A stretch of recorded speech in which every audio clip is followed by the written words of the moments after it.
Simulcast, the Neil Haley Show, and the Singularity podcast with our host, Gary Lyon Otto. Gary, we continue with this conversation.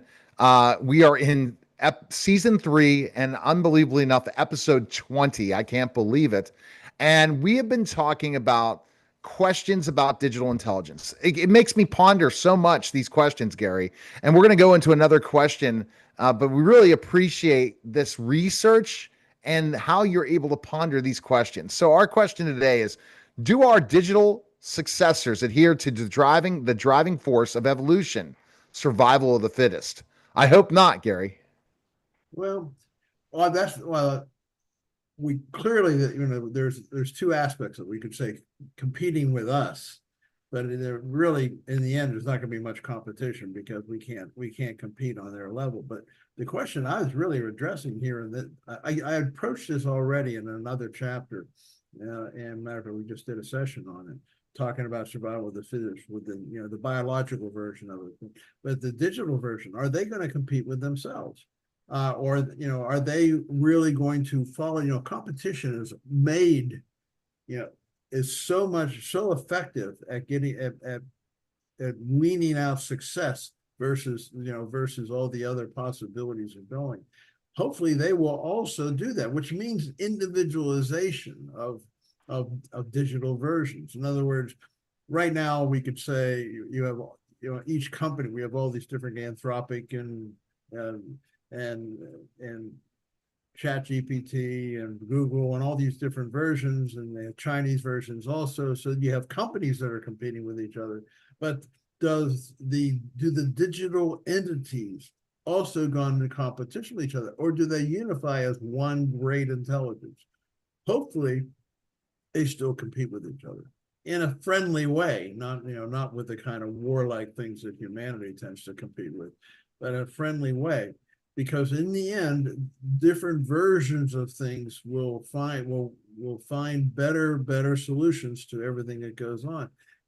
And I'm hoping that continues. But will they do that? Will they do that, or will they just unify as one great large intelligence? Yeah. And that large intelligence, it's interesting because we are seeing all these competitors, so many different softwares, so many large language models, so much you can't even imagine. And all of them do things a little bit differently, a little bit more. They're skilled in something way better than somebody else. Give you an example. The only voice conversational AI that I can talk to somebody when I'm busy doing something else is Grok. Every other one is just ridiculously gotten, it won't do everything that I expect it to do. And what Grok's able to do is find real time. Elon's done a great job at this real time information that's on the internet now or on X. And it does a phenomenal job. But however, if you ask it to create a great image, it's not going to beat OpenAI or Google. Or if you need them to do something like create a spreadsheet or certain things, and it's not going to do it as well. So there is a competition going on right now for survival of the fittest. Everyone who programs these DI models, you ask them who's the best. It's a very fun conversation.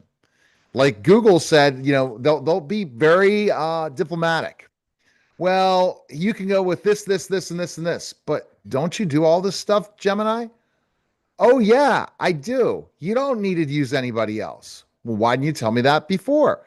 Well, you didn't ask me. Then it says, drop everything else and stick with me.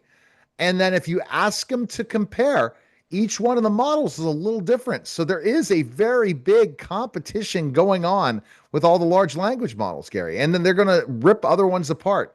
Here's an example. Someone who's powered by Claude, that's from OpenClaw, said, Claude's terrible. You got to go with this group.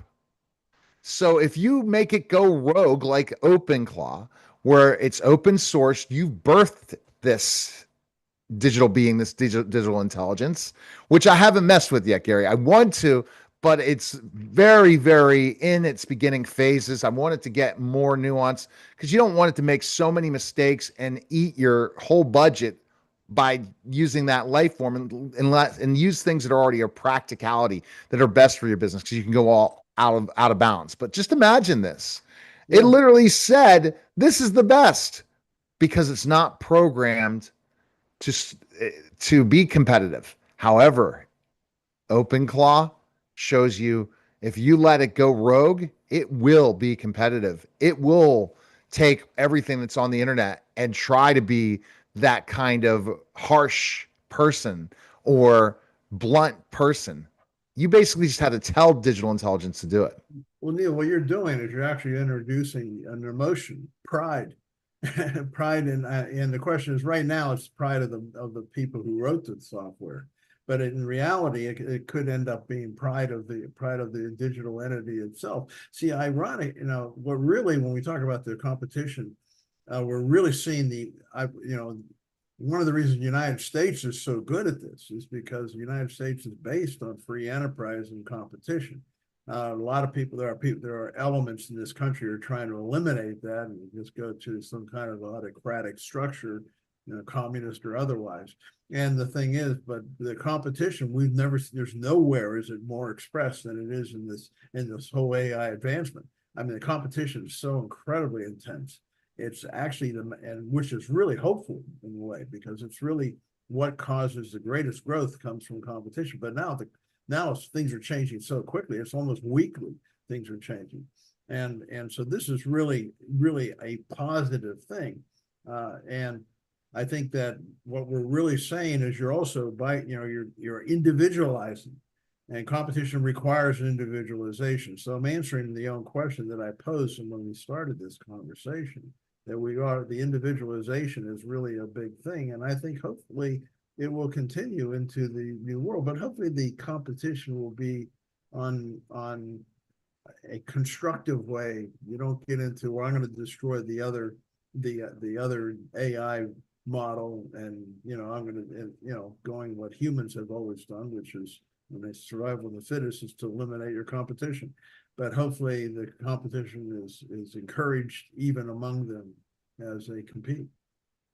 So They totally are. And I mean, but do you think the survival of fitness will come at one point with I DI? think I do. I do, because they're being modeled already by humans, because the humans are competing, as you said. You got Google, you have Grok, you have OpenAI, Anthropic. You have all these different versions of it, and you have the Chinese versions. And but we are leaving so much of the rest of the world behind, because they just don't get the picture. They don't have the capability, they don't have the technology, or they just don't provide the environment, the competition environment, because a lot of these countries have gone socialist, and the socialism is not really supporting this effort in a big way. So It just all depends who the people are, but there's definitely not a competition to make business and have opportunity and open up a new business. It's very interesting. A lot of these DI models that create softwares and make a ton of money right off the bat, it's not sustainable because someone else is going to copy you. So it's a huge race to the top, but that money could disappear very fast as the AI bubble could happen. The DI bubble could happen.